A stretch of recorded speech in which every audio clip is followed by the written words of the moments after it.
Us now. Big Ben is the name of the bell inside the tower, not the actual tower itself. 13.5 ton, 4-ton bell, cracked under its own weight. The first time it was rung back in the mid-19th century. Now Big Ben rings in a sharper key of E than was originally intended. Great piece of engineering as well. The clock strikes on the hour, every hour, within about 1 second. A not so brilliant piece of engineering is Portcullis House. That's this one on the right hand side, the silvery blue building, the chimneys out the top. That's the most expensive office block ever built in the UK. They built this as overspill office space for all the parliamentarians in here. It cost the taxpayer about £235 million. They made Portcullis House bomb-proof, blast-proof, bulletproof, shock-proof, earthquake-proof. Second week of opening. Coming around there, square in a second now, ladies and gentlemen.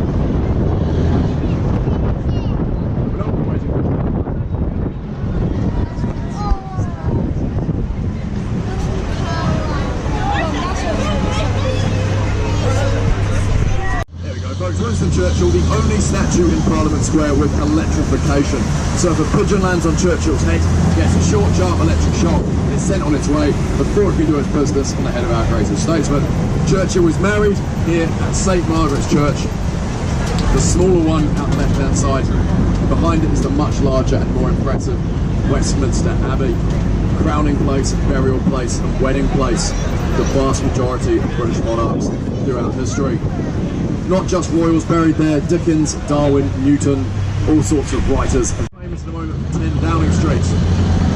But before that we have what's called the Cenotaph. The Cenotaph is Greek for empty tomb. Lived here on a Remembrance Day, November the 11th, that the Queen lays a memorial wreath to fallen servicemen of the First World War. Just in the place of this one here. It's quite simply with the glorious dead. Sorry, I say First World War, it was First World War, now it's come to represent all of Britain's overseas conflicts.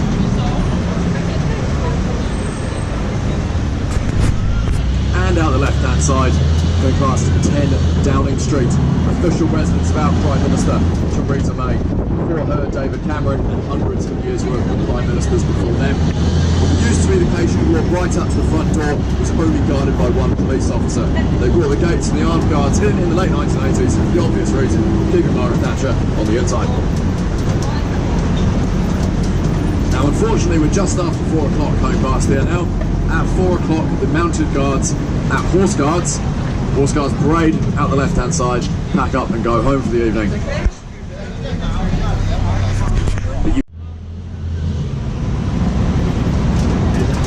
Folks, this is Horse Guards parade. Normally, before 4 o'clock, there's either the Blues and Royals or the Lifeguards stationed out the front here. 2 different regiments of household cavalry. And if anyone likes Harry Potter anyone? Harry Potter, the Ministry of Magic for Harry Potter was filmed down this red brick side street just here, Great Scotland Yard on the right hand side. It's where Ron Weasley's dad works, the Harry Potter films. 2017.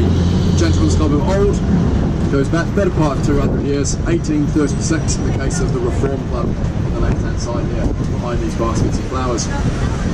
These were gentlemanly societies where people would sit and discuss the news of the day, drink exotic drinks, which at the time was hot chocolate, as the cocoa bean was the hardest to import. Wine. The Reform Club there is where Phineas Fogg around the world in 18 days and makes his famous wager as well.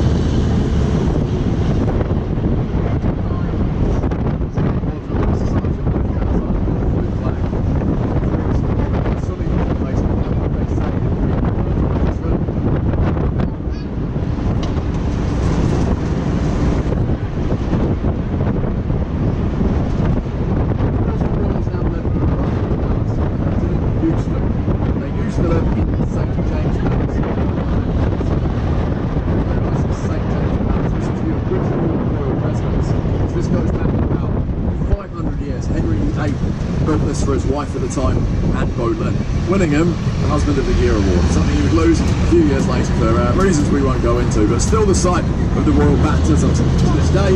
Coming up St James Street, most expensive and exclusive shopping street in the country. Lock & Co is the oldest hat shop in the world. Lock is the most expensive shop in Europe. 3.5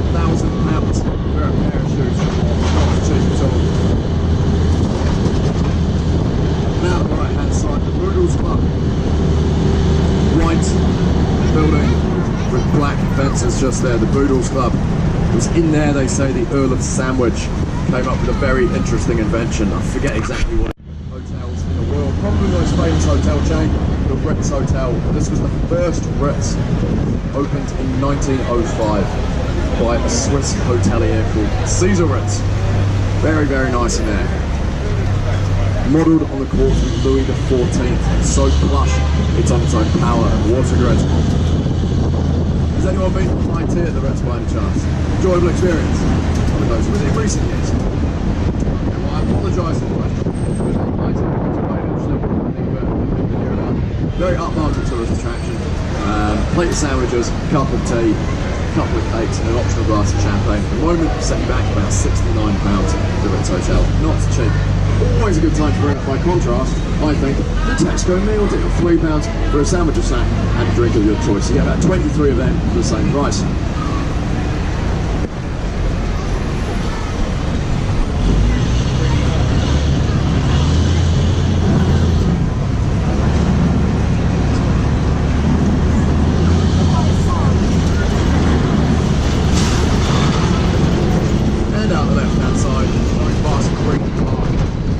Of the Royal Parks at 52 acres.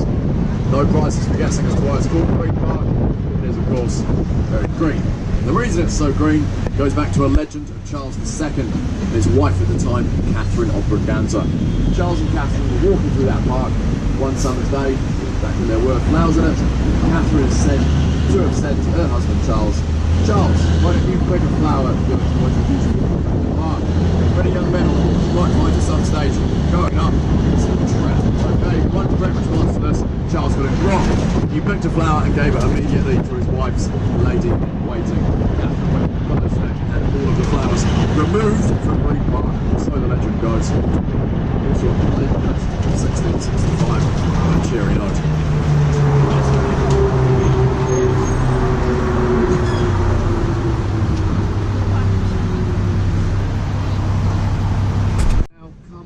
Black car in front of us, get a move on. There we go, great view of the palace there. But we're not allowed, unfortunately, to take a tour bus in front of the palace. We are in an ongoing argument with the Queen on Facebook about the fact that technically we're a boat. She's got no sense of humour. There was a slightly unfortunate cracking incident a few years back, so Marcos takes us right instead. You would have seen a big golden memorial out in front of the palace, the Victoria Memorial, built for Queen Victoria, our second longest reigning monarch of all time. She was 64 years on the throne. Victoria, outlived only by Elizabeth herself. Victoria, for the first half of her reign, was one of the most intelligent, articulate, hands-on queens we've ever had. And then in 1861, her husband Albert died of tuberculosis. She never recovered. She went into mourning for about 40 years, wore black, and became known as the Widow of Windsor. All the railings in London at the time were painted black, and so were the carriages. Those carriages would later become the black cabs, which is why London cabs are black to this day. Which is quite a good response. Now the right hand side, any second now, folks. Coming into view is the Tate of Britain. 500 years worth of British artwork on display here. Turner, Constable, Hockney, Francis Bacon. What was thoughts? It used to be the Millbank Penitentiary. This was the largest prison in Victoria, England. If anyone's been to New Zealand or Australia, you might have got the nickname over there. English people sometimes put that nickname up. The old colonies comes from that building there. That's where Lincoln kept his prisoners before they were taken to Australia, South Africa, definitely New Zealand. And Hobbs is said to come from prisoners of Millbank or prisoners of other England.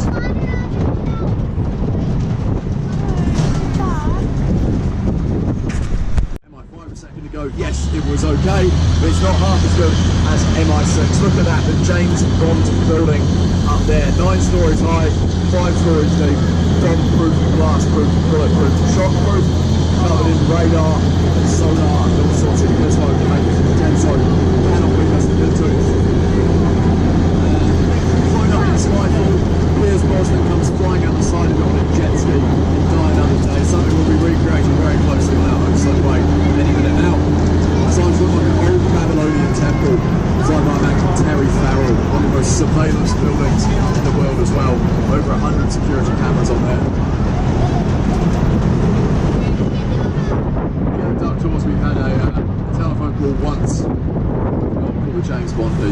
exciting day in the office. It's not every day you get a call from James Bond at work.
Thames itself was once described as a silver ribbon of liquid mystery that gave life to London and could one day take life away from London as well.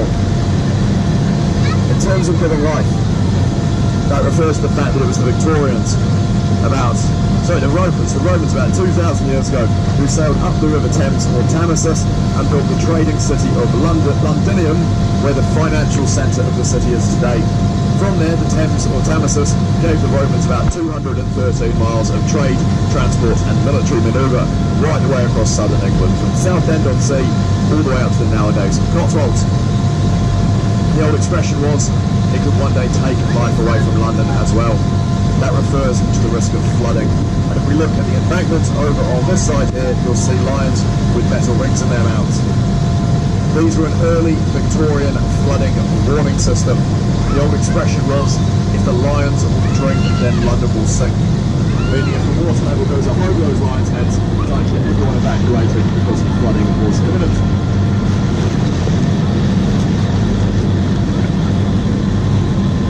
We are at high water at the moment. You can tell because below high water there's been some glossy green high water mark. We are right on it at the moment.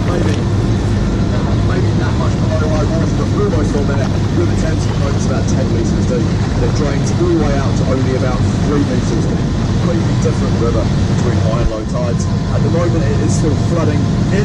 The North Sea out this way, still flooding in, which means we're going against the current. Like George is keeping us close to the side, out with really strong currents in the middle, and in that's why the duck's going quite slowly as well. When we get to the House of Parliament, we'll do a U-turn, come back, and we're going with the current much faster than we are at the moment. Stuff coming, swimming through here. Back in 2006, a very lost whale made it all the way up to Battersea. So there's been a whale in the River Thames, and 800 years ago, Henry III was given a present by the King of Norway, which kept on a huge chain out of the Tower of London, allowed to come swimming in the River Thames himself. That present was, believe it or not, a polar bear. So it's technically been a polar bear in the River Thames as well.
Spotted on the left hand side, ladies and gentlemen. We'll see what they're doing. Doesn't look too threatening on the quack in front there. Quack, quack, quack.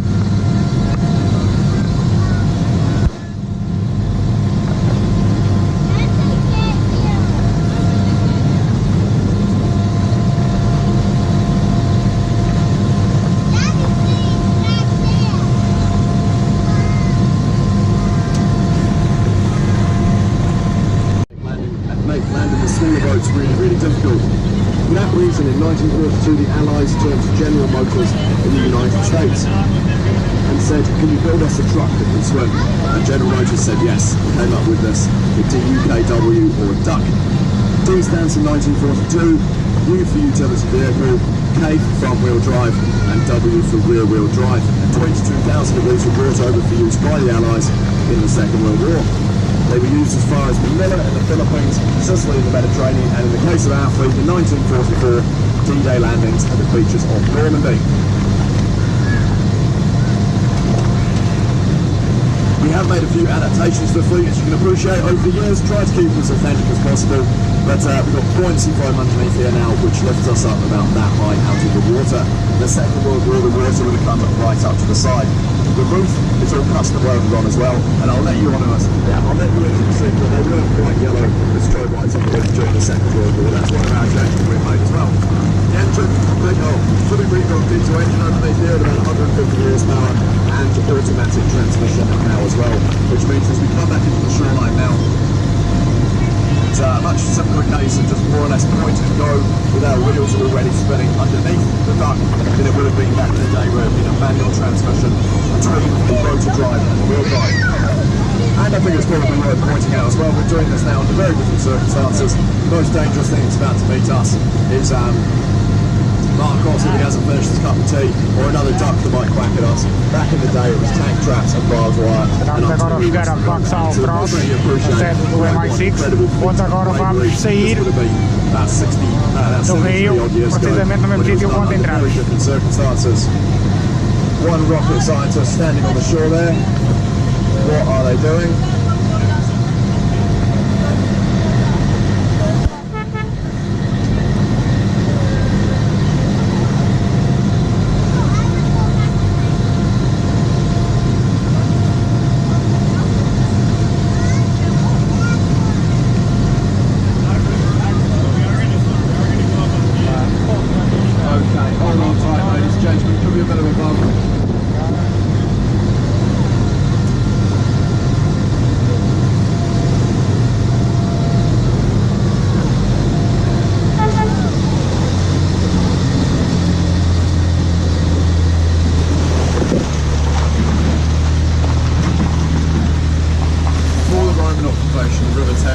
site of two hills here, and it was a site of lots of shamanic rituals and old tribal sort of lore and magic, if you like. And I think that might have been an old Thames shaman on the side there, just lifting up the staff and praying that the gods of the Thames, Teresa and Boris, will bless with a good catch this year. Who knows?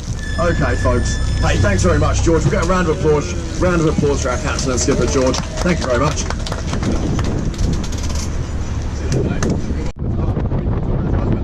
Lots of stuff in London named after him. When he passed away, he was quite upset about the situation. And yeah, they made things after him. All fragments, all sorts of stuff. But fragments are an interesting word as well. On the right-hand side, there's the old slipway. That's where you used to put your boat into the River Thames. The Thames used to be a third wider, and all the way through here, the Victorians put these embankments, Albert Embankment, Victoria Embankment, or sewer systems to keep it clean. This had the effect of channeling the River Thames, making it more narrow, and therefore the water flows more quickly in the River Thames now than it used to be able to flow before the embankments. It used to be wider, flow more slowly, and could drop below freezing in the winter time. It was colder. Londoners used to come out for the frost fair, a huge party or carnival on the frozen River Thames itself. During one of those frost fairs, someone brought out their pet elephant to stand around on the ice. So along with the polar bear and the lion, we got an elephant as well. This is Lambeth Palace here on the right hand side. Residence of the Archbishop of Canterbury, Bishop Werribee, the second largest gardens in London, second only to Buckingham Palace. Lambeth Palace Gardens, however, are said to be the most beautiful. I wouldn't know. I'm not allowed in. And it's not A, a member of the clergy, or B, a Nightingale. The Nightingales are the nurses who work here at St Thomas's Hospital. And for all the hard work they do patching people up, they're allowed to have their lunches in the Lambeth Palace Gardens. It's a bit of a thank you. I'm sure some of you would make the connection. Nightingales. Florence Nightingale was here after the Crimean War with Russia in the 1860s. Florence Nightingale came back and established her home for nurses and school for nursing. She revolutionised healthcare in the UK from this building. Very simple stuff by today's standards. Things like washing your hands before dealing with wounds, one patient per bed, nurses showing up to work sober. All of this resulted in about a 40% drop in mortality out of St Thomas's.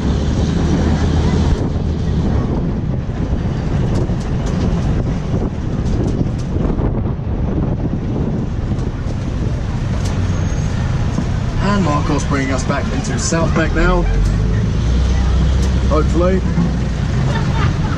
where the tour started. Almost perfectly, Marcos, 75 minutes ago, that was good timing. South Bank's always been a cultural and artistic area in London. It was outside of the laws of the City of London up on the North Bank, so they could get away with things in the South Bank they weren't allowed to do down here. Entertainment-wise, that was things like bear baiting and chicken fighting, and absolutely worst of all, theatre, all emerged here on the southern banks of the Thames rather than in the City of London.